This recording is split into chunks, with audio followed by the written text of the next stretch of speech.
Olá pessoal, tudo bem? Boa noite. O pessoal vai entrando aí. Hoje nós vamos conversar com o Gabriel, presidente da CUFA, a Central Única de Favelas, uma associação. E aí, Flávio, tudo bem? Então a gente vai conversar com o Gabriel hoje. Vamos ver aqui se o Gabriel já está online.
Fala, Gabriel. Fala, Bruno, boa noite. Tudo bem?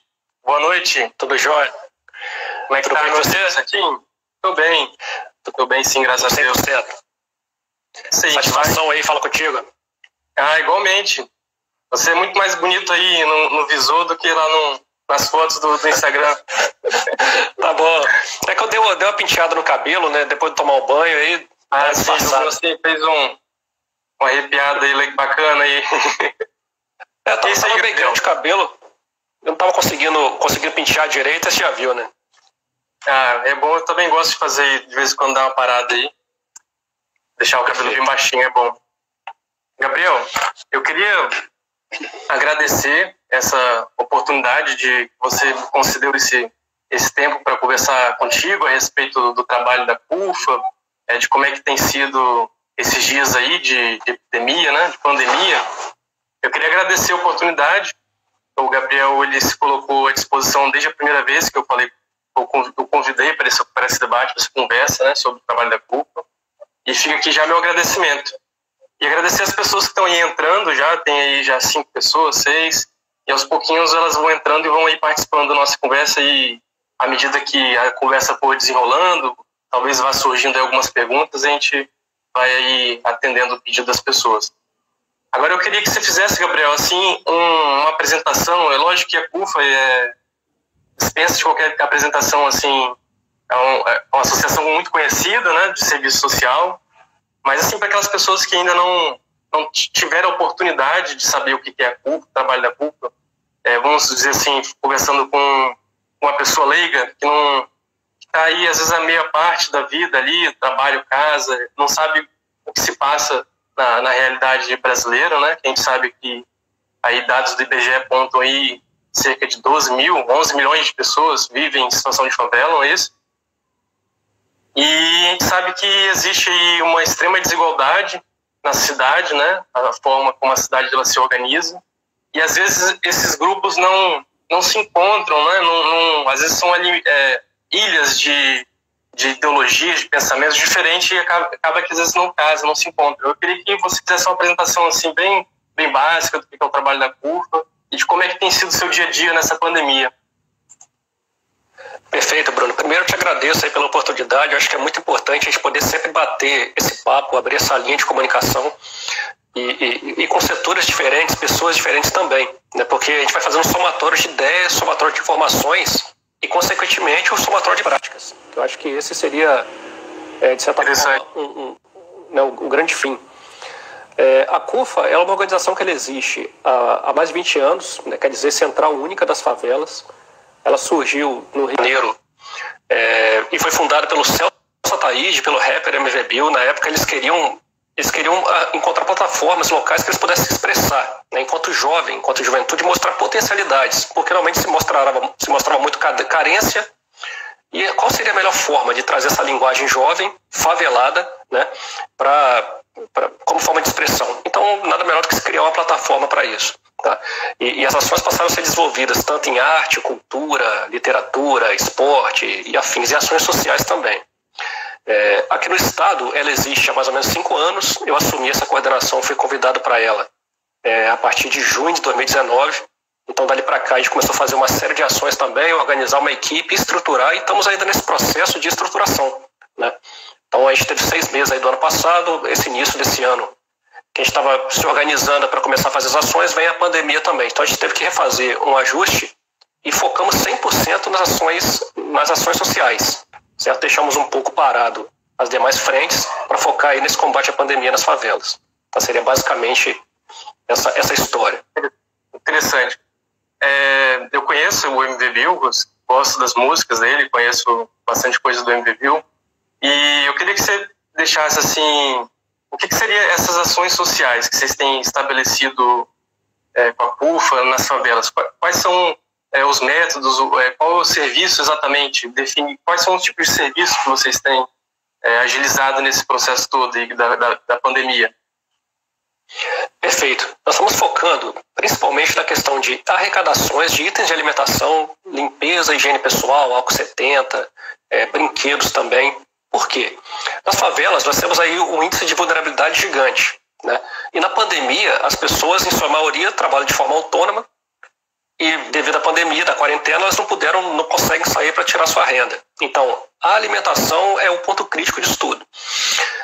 Outro ponto que a gente fazendo essa campanha de arrecadação de itens de limpeza e higiene pessoal, para a gente destinar para essas famílias, a gente estava tentando garantir também um mínimo de possibilidades que parte do recurso que seria gasto com esses itens fossem destinados para alimentação, além de também trabalhar com a parte de conscientização dessas famílias para a higiene em si, nas favelas, porque a gente tem um problema de precariedade muito grande nesses espaços, e a gente entende que a alimentação é um problema muito grave, muito sério, e a limpeza e a higiene também é algo que deve ser trabalhado e trabalhado muito. Tá? Então, a gente fazendo esse levantamento dessa campanha, abordando essas duas frentes, foi a forma que a gente encontrou de tentar amenizar um pouco esse impacto desse vírus nas comunidades. Porque a gente sabia que quando isso chegasse nesses espaços, poderia ser uma tragédia, algo terrível.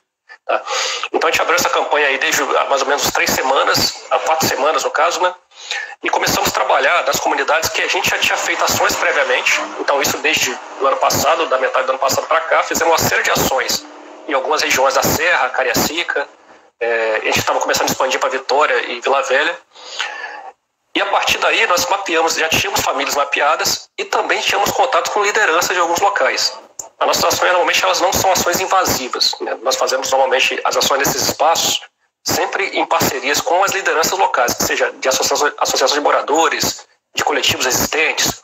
A gente costuma dizer que a gente não quer inventar a roda, né? A gente prefere fazer as coisas em rede e dessa forma a gente atende o fim, que é chegar na ponta dessas famílias mais vulneráveis e ao mesmo tempo se fortalecendo, e fortalecendo aquelas lideranças e fortalecendo também o objetivo daquela ação. Tá? Então foram muitas famílias. A gente conseguiu fazer ações na Serra, na região de Carapina Grande, Central Carapina, Cantinho do Céu, uma série de espaços no Novo Horizonte, que é muito populoso. Fizemos também em Cariacica, em regiões de Nova Brasília, Flechal 2, Padre Gabriel, né? Enfim. Vila Velha também fizemos em parte, como Barra Mares, Jabaeté, São Corrado, Cobi de Cima. Vitória, trabalhamos essa parte do Morro do Cabral, do Quadro, Santa Teresa. E estamos continuando fazendo, estamos continuando expandindo. Tá? E além disso, temos várias outras famílias pré-cadastradas que a gente ainda quer atender, por isso a campanha continua. Interessante. Então, é possível fazer, pelo que eu percebi aqui, é uma ajuda bem assim, diversa, né, ampla, tanto na área da saúde, com a proteção, o álcool em gel, a alimentação. É um trabalho assim mesmo que abrange várias áreas, né, vários setores, saúde, enfim. E o Gabriel queria deixar assim algum e-mail. Como é que, se as pessoas que estão assistindo aqui essa conversa tiverem a intenção de fazer uma doação, como é que chega essa doação até a CUFA? Como é que o Gabriel pode receber essa doação?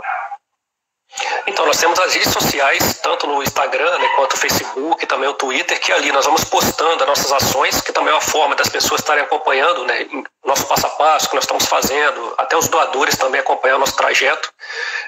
Nós costumamos também fazer um relatório, e no final da campanha vamos fazer, mas estamos fazendo alguns relatórios parciais das ações, para pessoas também acompanharem.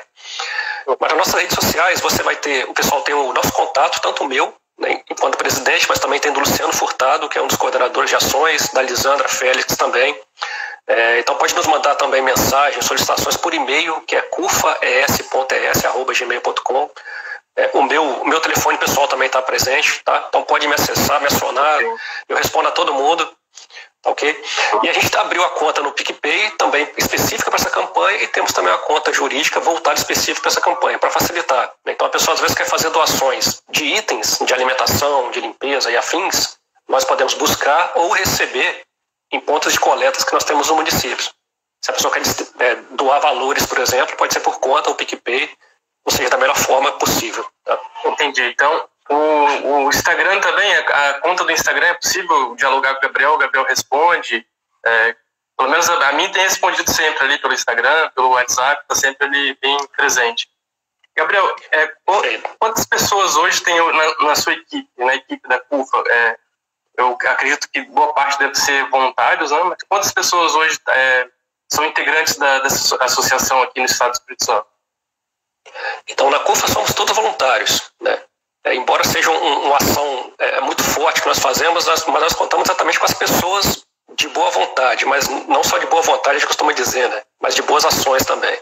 Então, no nosso grupo, a gente tem 27 pessoas, que são as pessoas mais fixas, certo? E temos uma série de parceiros, pessoas às vezes que não podem estar disponíveis tão constantemente, mas que também fazem parte da CUFA enquanto parceiro e também enquanto parceiro de ações. Tá? Além de lideranças de outros coletivos, que nós também temos uma relação muito aberta, muito próxima. Mas enquanto CUFA, Espírito Santo, são 27 pessoas. Entendi, interessante. Então aí tem uma gama bem grande de pessoas, e acredito que deva surgir pessoas de várias especialidades, várias áreas, né, doando aí atenção, recursos, capacidade técnica. Então, se a pessoa quiser ser voluntário, ajudar a CUFA em algum aspecto, às vezes a pessoa ali, sei lá, é um contador, ou às vezes a pessoa tem uma cesta básica, ou sei lá, qualquer tipo de ajuda é possível, é bem aceita. Como é que a pessoa ela não precisa estar vinculada diretamente à associação, ela pode ser uma voluntária e participar da CUFA do mesmo jeito, é isso? Perfeito. Por exemplo, nós estamos recebendo uma série de itens através do FINDES, né, que são várias empresas que estão participando dessa campanha, e parte dessas doações estão vindo para a gente, né? Então nós estamos recebendo ela, armazenando, e vamos preparar cestas para distribuir. Por exemplo, ações igual essa, tem alguns voluntários que já se colocaram à disposição para ajudar a montar essas cestas. Então seria uma forma também de ajuda voluntária que nós aceitamos. Fazer um empacotamento ali. Correto. E às vezes também na distribuição. Nós temos evitado um pouco, até em relação aos voluntários mesmo, essa questão da quantidade de pessoas. Então o que a gente faz? A gente trabalha às vezes por escalas. X ação, vão tantas pessoas atender. No município tal, os voluntários daquela região participam dessa ação. É uma forma da gente também envolver mais pessoas, também gerar essa oportunidade que é importante de quem quer participar, né? E ao mesmo tempo garantir que a gente não vai ter um volume excessivo de pessoas causando um efeito inverso, né? De aglomeração, por exemplo. Isso é uma das formas. Outras são, por exemplo, tem pessoas, psicólogos que às vezes se colocam à disposição, estão à disposição da equipe, né? Então, contador também, nós temos aqui algumas pessoas que já se colocaram à disposição também, porque a gente, no passo a passo vão ser necessários realmente essa prestação de conta, e quanto mais amarrado com esses profissionais, fica muito melhor, tá? Muito mais claro. A gente já tem o contador da associação, mas como é um volume de ações grandes, tá? Toda essa ajuda é bem-vinda. Advogados, por exemplo, pessoas que se colocam à disposição, o escritório está à disposição para caso precisem. Tá? Então tudo isso para a gente é muito importante. Isso valida mais a ação também e nos traz segurança, né? As dúvidas que surgem, a gente pode também recorrer a alguém que é profissional. Porque no nosso grupo que a gente fala, não tem os especialistas, né? Todo mundo favelado. Então são todos de favela mesmo, só que são os favelados batalhadores e que são muito ligados nessas ações. Ou seja, a gente pode não saber fazer muitas vezes, né? Mas nós vamos procurar a melhor forma possível e tornar aquilo realizável. Tá? Perfeito. Então tem oportunidade aí para todo tipo de trabalho. Então vocês aceitam voluntários e E é importante porque nesse período de crise, né, eu tenho percebido assim que tem despertado aí muita espírito de solidariedade, né? As pessoas têm se voltado mais para o outro, para o que está acontecendo do lado. Eu vivo aqui num condomínio e as pessoas estão sempre perguntando: não, tá tudo bem, eu tenho 2 filhos, como é que tá? E no dia a dia não acontecia isso. Tipo, tem pessoas que eu estou conversando agora e eu vivo aqui 2 anos e nunca tinha parado para conversar. Então essa crise também veio, de certa forma, para sacudir aí alguns alicerces, quebrar alguns paradigmas, né? Uma sociedade assim bem egoísta que acaba vivendo ali cada um para si, né? Nesse intuito de buscar um lugar melhor no mercado, acumular ali um capital, um dinheiro, e as pessoas acabam se perdendo um pouco nesse espírito de solidariedade. Eu fico feliz de ver que tem aí o Gabriel com a CUFA e uma série de voluntários que têm se despertado nesse momento para mostrar esse espírito solidário. E então, Gabriel, eu queria deixar aqui alguns números. Na verdade, eu não queria estender muito essa conversa, como a gente havia conversado. Eu também tenho aulas à noite, também faço aí o curso de Direito, estou concluindo, ele é à distância. Perfeito. E o Gabriel também está nessa mesma situação. A gente tem aula aí às 19 horas, imagino que deve ser o mesmo horário.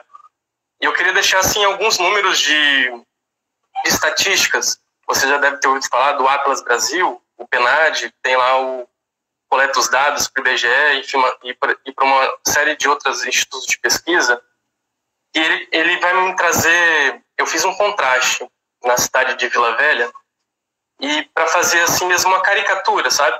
Colocar uma área bem nobre, no sentido de investimento público e de renda média per capita, e coloquei uma área assim, bem pouco investimento público em equipamentos urbanos, né? Creches, postos de saúde, e tirei assim a renda média per capita desses cidadãos dessa região.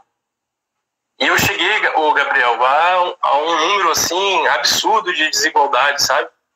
Um abismo. E eu queria deixar aqui esses números para ficar assim, para nossa reflexão, para a gente analisar de forma fria o tamanho da desigualdade urbana que a sociedade brasileira vive. Um cidadão médio aqui da região 1, eu digo aqui porque eu vivo aqui no centro da região 1, ele tem uma renda média per capita, segundo o Atlas Brasil, do IDHM, que é o Índice de Desenvolvimento Humano Municipal, uma renda média per capita de R$ 4.440. Enquanto um cidadão da região 5, eu coloquei a região mais segregada aqui de Vila Velha, é uma região assim com menor investimento público, mas nem por isso uma região menos populosa, o cidadão ali ele recebe uma renda média per capita de R$ 404. A gente está aqui num abismo com uma diferença de 10 vezes, uma diferença gritante de diferença de renda. E você vai, se a gente colocar aqui outro dado aqui, que é a expectativa de vida, que mede também o IDHM, o cidadão que vive aqui na região 1 de Vila Velha, vamos colocar aqui a orla da Praia da Costa, ele vai atingir uma expectativa de vida de 81 anos, enquanto o morador da região 5, mais segregada e com menor investimento em equipamentos urbanos, comunitários, escolas, creches, postos de saúde, ele vai atingir uma expectativa de vida de 10 anos a menos. E a gente pode tirar aqui uma série de conclusões, assim, contrastando esses dados aqui, né? Que não há, na nossa sociedade, apesar da Constituição dizer que todos somos iguais perante a lei, não há, assim, a efetividade desse direito, né? E há muito ainda para se alcançar uma sociedade mais justa. Muito ainda se é preciso pensar como cidadão, como sociedade, como a gente quer ver o futuro, né, da nossa sociedade. E eu queria deixar aqui esse contraste, se o Gabriel quisesse falar alguma coisa em cima disso também, fica à vontade. Perfeito. É aquilo, a função do Estado, né, enquanto ser, é prover o bem à sua população, não teria outro motivo dele existir. A gente não fala disso, não está falando aqui de socialismo, comunismo, nada disso, é a raiz do capitalismo, né? A função dele seria proteger a Constituição. E o direito à moradia está lá no artigo 5º também como um direito fundamental, né? E Por exemplo, quando a gente fala em déficit habitacional, você apresentou números aí que são realmente alarmantes. Então, 4 mil, né, de renda para R$ 400, assim, é algo surreal. De indignar, né? Perfeito, exatamente. E a gente costuma dizer que são dois países, né, que a gente convive. Por exemplo, como a gente transita nesses territórios, nos dois territórios, a gente acaba até entendendo essa diferença de forma muito clara. Por exemplo, você falou da região 5, né, de Vila Velha, que nós também fizemos ações. Então você tem famílias morando em locais de ocupações inadequadas, certo? Por uma série de fatores, que seja por não conseguir pagar um aluguel numa outra área, por não ter um emprego adequado, enfim. Passando esse problema também do adensamento, né? Então, esse problema de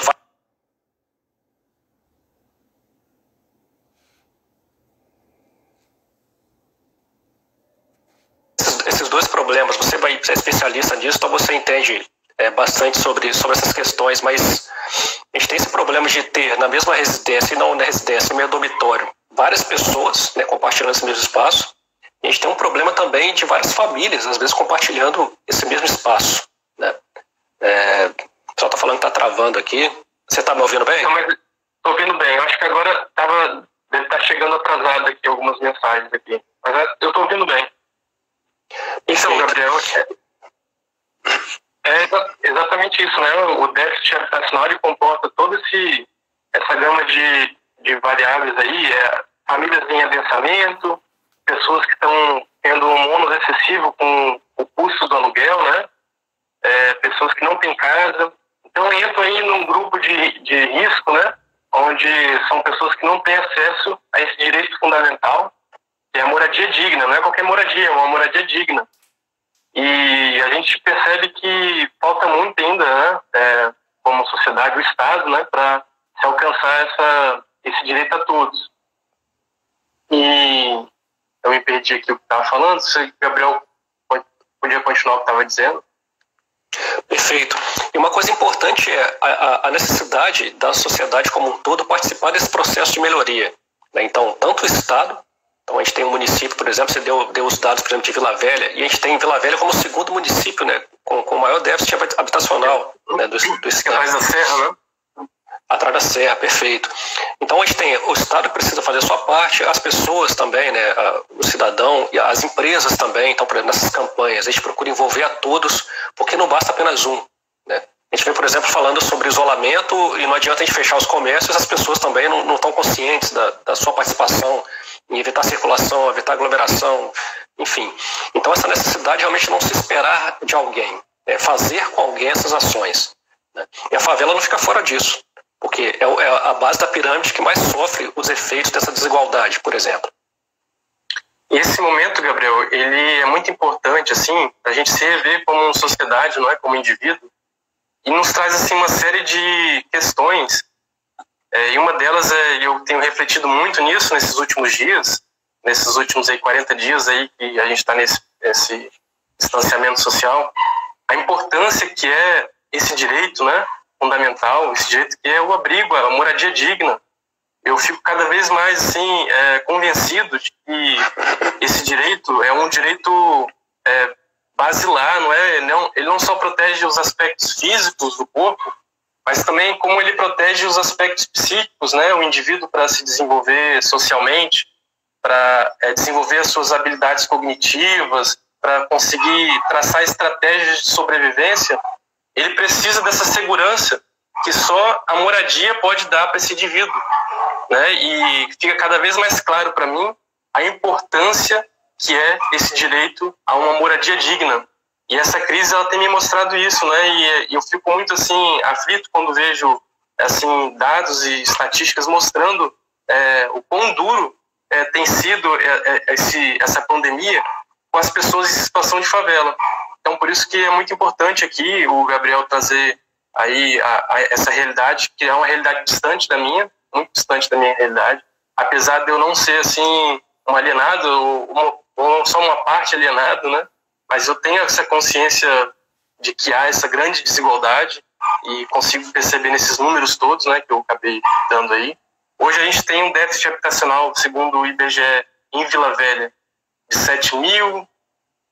7.690 famílias, ou seja, 7.900 unidades habitacionais. Se você colocar aí 5 pessoas por família, vão dar aí 40 mil pessoas, ou seja, sei lá, 10% da população de Vila Velha, ou um pouquinho menos, tem essa situação de déficit, né? Esse direito a uma moradia digna não alcança essas pessoas, e é um dado alarmante aí para as nossas autoridades, né? Não só para as autoridades, para a sociedade como um todo, né? O indivíduo também tem as suas responsabilidades, né, dentro do contexto social. Perfeito. É interessante, pensando nessas áreas de favela, invasão e afins, que quando a gente fala do poder público, a gente tem um problema seríssimo, que é, por exemplo, muitas vezes o fechar os olhos ou até incentivar algumas invasões inadequadas. E qual a diferença? Quando o grupo de ricos invade uma área, ela se torna uma área nobre, né? Isso a gente tem essa realidade aí, por exemplo, se a gente pensa em Couto Grande Vitória. Então, área nobre, caríssima, com a infraestrutura garantida, essas condições sociais atendidas, e quando a gente tem essa mesma questão transferida para áreas pobres e pessoas pobres, aí se inverte a questão. Então nós não temos, por exemplo, saneamento básico, a infraestrutura é inexistente, a saúde não chega lá, a segurança não chega lá. Então é realmente uma região à margem. Então você tem uma região da periferia dessas áreas nobres, dos centros, e nas periferias você tem as favelas ainda dentro delas, que são coisas diferentes, né? Então, e aí cai-se nesse contraste dos 4 mil de um lado e R$400 de sobrevivência per capita do outro, tá? E a gente vê muitas vezes agentes políticos, às vezes nós vemos também esse problema de agentes políticos muitas vezes incentivando uma invasão em locais inadequados, que seja de reserva ambiental, que seja com risco de desmoronamento, que seja no morro, que seja em regiões de alagamento, certo? Focando a curto prazo, que é atender às vezes uma questão às vezes eleitoreira, né? E não estou entrando aqui em questão partidária, discussão, militância, não é isso, mas são realidades que a gente encontra. Mas, ao mesmo tempo, isso é um problema, porque uma vez eleito, ou esses grupos eleitos, vai se envolver com um problema social gigante para ser tratado no futuro. E até essas pessoas também, às vezes por não entender e pela necessidade de ter um teto, né, para cobrir a chuva e o sol dos seus filhos, ela só pensa naquele efeito imediato. Eu preciso agora cercar um local para garantir que a minha família não vai estar exposta ao tempo, ao relento, né? Só que isso a médio prazo e a longo prazo, então, isso é um problema catastrófico que a gente tem, né? A gente falando para a região 5 ali, a gente tem famílias que perderam parte das suas coisas no alagamento, na chuva passada, e já em consequência vem a pandemia. Então, famílias visitando que o chão deles é o mangue, né, de barro, e para poder não pisar naquele barro constantemente com as crianças, arrumaram as lonas para tentar reduzir um pouco aquela umidade, aquela convivência. Então, olha a situação. São, em casa, às vezes, essas moradias, né, improvisadas de 3x2. E aí você tem um problema da fome, tem um problema da higiene em si, tem um problema da moradia. Então, esse pacote inteiro é o que a base da pirâmide sofre. Tá? E Gabriel, fazendo toda essa análise aí, é dura a realidade, não é? A realidade dura. Mas é exatamente essa a realidade em números, né? E o triste Gabriel, que muitos desses agentes políticos, eles chegam nesses cargos aí de chefe de executivo, ou que seja outro cargo, eles chegam ali patrocinados, né, por interesses de empresas empreiteiras. A gente teve aí, nos últimos anos, aí, uma série de acusações aí no que tange a Lava Jato, enfim, uma série de questões políticas, né, que se coloca aí diante dessa situação toda, porque essa extrema desigualdade, Gabriel, ela não é assim, a natureza não tem nada assim de tanto extremo assim, não é por um acaso que se chegou a essa extrema desigualdade. Esses agentes públicos aí, nos últimos, colocar aí, na formação da urbanização brasileira, teve aí também a sua participação nesse processo. É lógico que a gente colocar aí na história da urbanização brasileira, até a década de 50, a população era majoritariamente uma população rural. Aí teve aquela questão da mecanização dos campos, né, tecnologia, o êxodo rural, enfim, as cidades ali foram ali sobrecarregadas, né? Mas esse problema todo também tem aqui um grande viés de interesse político, né? porque a gente sabe que, na maioria das vezes, esses agentes políticos, eles acabam influenciando, às vezes, a construção de empreendimentos imobiliários, né? Na hora de cercar esses empreendimentos com investimento público. Porque nesses últimos 30 anos, se você pegar aí o desenvolvimento da cidade de Vila Velha, eu fiz essa pesquisa com uns artigos da geografia, eu pude perceber, Gabriel, que houve uma série de intenção política no direcionamento desses recursos públicos para que ele ficasse direcionado aqui na revitalização da orla, né, onde teve aqui os grandes empreendimentos imobiliários. E é uma pena que os nossos governantes, os nossos políticos, eles não tenham assim um mínimo de gratidão pelas pessoas que construíram toda essa cidade, né? Essa área hoje aqui em Vila Velha, que é a área assim mais nobre, que é a área onde o metro quadrado é mais valorizado, né? Onde esses políticos dão mais atenção. E é uma pena isso. A gente tem que romper com esse ciclo vicioso, né? De gerir a cidade para quem já tem, tipo, a cidade ela tem que ser, os equipamentos urbanos eles têm que ser disponibilizados de forma universal, não é isso? O acesso à saúde tem que ser de forma universal, independente de renda. E eu tenho desenvolvido um trabalho, Gabriel, na área do direito tributário, conclusão de curso, onde eu faço uma solicitação de isenção fiscal. O que é engraçado é aquilo que você disse. Quando é uma grande empresa invadindo uma área, terreno público, não há mobilização, não há mídia, não chama isso de invasão, não é? E às vezes até ganham ali isenções fiscais, né? Próprio IPTU. E quando você vê o morador, às vezes não tem uma rua asfaltada, não tem rede de esgoto, coisa básica. E o carnê do IPTU chega na casa desse cidadão. Isso é um absurdo. A gente tem aqui uma série de situações aí gritantes, né? Que ao invés de mitigar essa desigualdade, o Estado às vezes acaba acentuando essa desigualdade, inclusive na hora de corroborar um discurso, né? Isso aqui é invasão, aquilo não é invasão.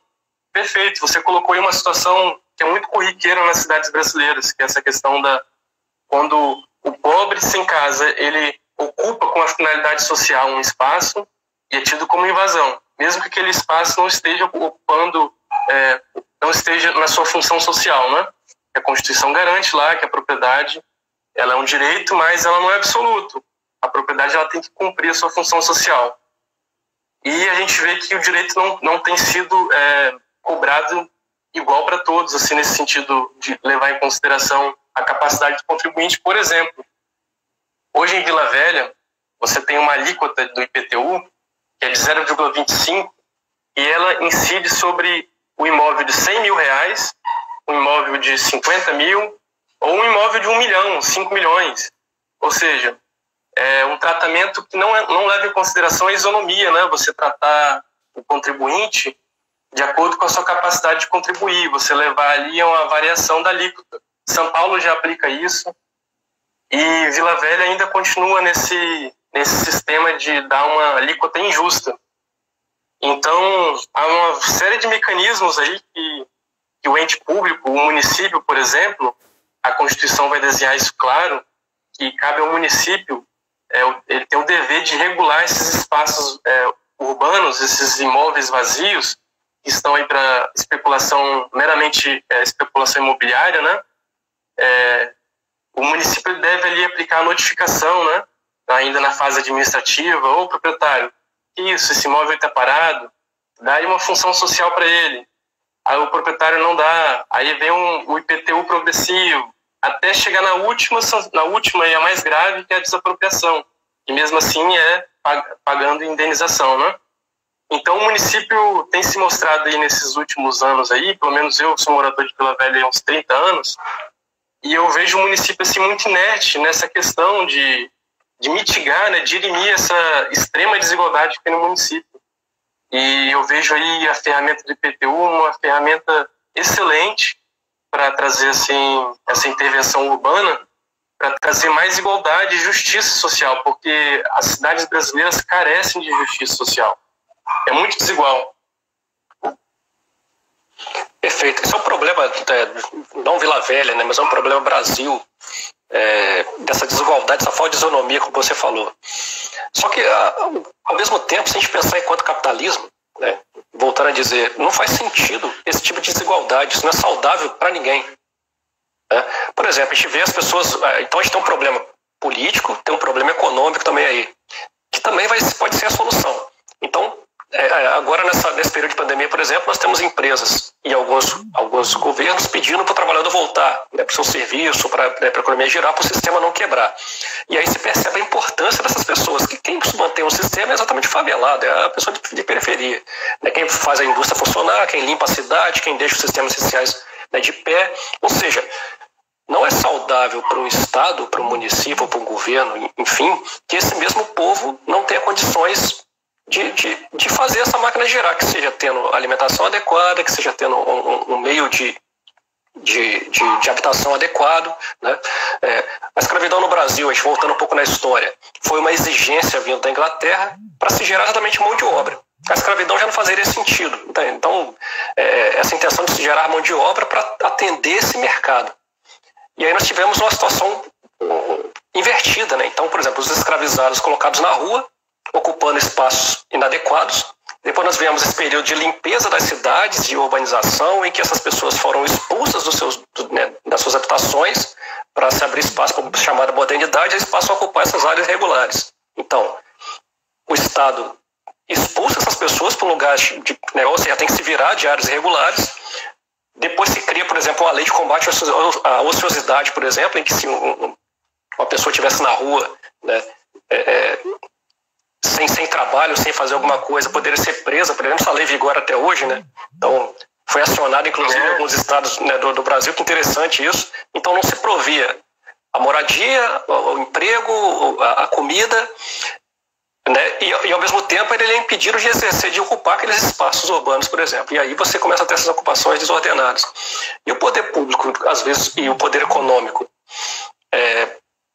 por não entender, né, que um povo forte, a sua nação é forte, então se você tem a favela de forma adequada, com infraestrutura, com a garantia à saúde, chegando até esses locais e tal, isso nós vamos ter uma redução provavelmente do sentido da violência, né, então você tem realmente, no médio e longo prazo, uma melhoria de um país. Então às vezes faltaria esse pensamento mais enquanto país, né, que é melhor você somar, que é o que a gente fala nas nossas ações. A gente prefere, ao invés de eu chegar com a barraquinha da CUFA, Espírito Santo, no meio da favela, e falar, estou cadastrando pessoas aqui para distribuir ciência de alimentação, kit de limpeza. A gente prefere trabalhar em rede. Né? Quais são as lideranças aqui? A gente pode abrir um diálogo, uma linha de bate-papo e tal. É interessante para essas pessoas também. A gente fazer um trabalho em conjunto. Né? Então, a gente entende dessa forma que é mais fácil fazer isso em rede, fortalecendo essas micro-regiões juntamente com o pensamento macro. E o município, se pensasse dessa forma, por exemplo, a gente falando das regiões mais nobres de Vila Velha, daqui a pouco a gente pega a aula pela metade, mas vai dar certo. Né? Mas a importância de agentes políticos, então por isso que a gente preocupa muito também de não discriminar a política, né? E nem os empresários, não é isso. Né? Na verdade, a gente chama para se ter essa consciência. Para pessoas, às vezes, que moram nas áreas nobres dos municípios, não é no sentido de separar, não, é pelo contrário, é chamar para participar das outras realidades e reduzir essa desigualdade mesmo. Tá? Porque essa desigualdade é um problema de todos, não?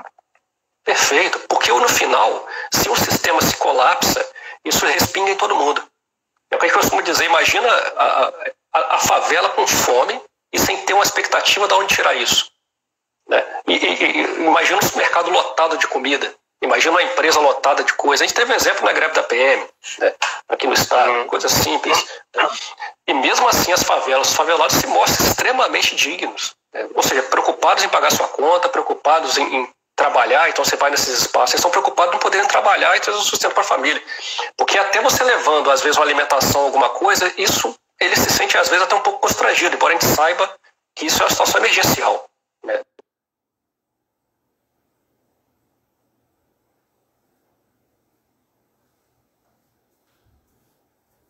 Se fosse em Paris, já tinha rolado sangue. Se fosse em outro país, ou colocar na França ou Paris, já tinha rolado já há muito tempo, já morte, sangue, já porque realmente é o que você colocou, é a pacificidade, é o povo pacífico, né? A natureza, o povo brasileiro é um povo pacífico, é um povo que vai buscando ali nas dificuldades sempre um caminho mais pacífico, mais pacífico. Perfeito. E uma coisa que você citou no começo também é esse despertar da solidariedade. Então, ao mesmo tempo que vem esse momento de crise e com essas dificuldades, também nós temos uma coisa que nos gera uma alegria muito grande, que é realmente ativar esse lado solidário das pessoas, né? Que é algo que às vezes a pessoa nem sabia que ela poderia fazer. Por exemplo, nós recebemos várias doações de pessoas que queriam fazer alguma coisa e às vezes não sabiam como, né? E conseguiram fazer através da CUFA essa doação, né, que a gente consegue pegar aqui e fazer chegar até aquela família vulnerável. E isso é um ato gigante, né? Isso realmente é uma coisa louvável e nos traz muita alegria dessa preocupação, desse olhar, né? Empresas também que às vezes estão realmente entendendo a necessidade social, a função social, né, de participar desse momento, reduzir mesmo essa desigualdade. Políticos também, alguns agentes públicos que realmente têm se despertar, e o que a gente fala, não, mas fulano político está fazendo isso para garantir votos. Olha só, tomara que todos tivessem essa visão, essa consciência de necessidade de melhoria desses espaços, tá? Então a gente nunca olha de forma combativa. Na verdade, a gente procura fazer de forma que agregue, desde que isso traga resultados práticos. A gente costuma falar muito isso, fazer a diferença na prática. A teoria é importante, mas o discurso junto com a prática, aí a gente tem o efeito real, né? Tá bem, Gabriel. Olha, eu queria agradecer aqui esses momentos que a gente teve aqui de bate-papo. A gente colocou aqui alguns dados, a gente foi assim até bem aprofundado no tema, né?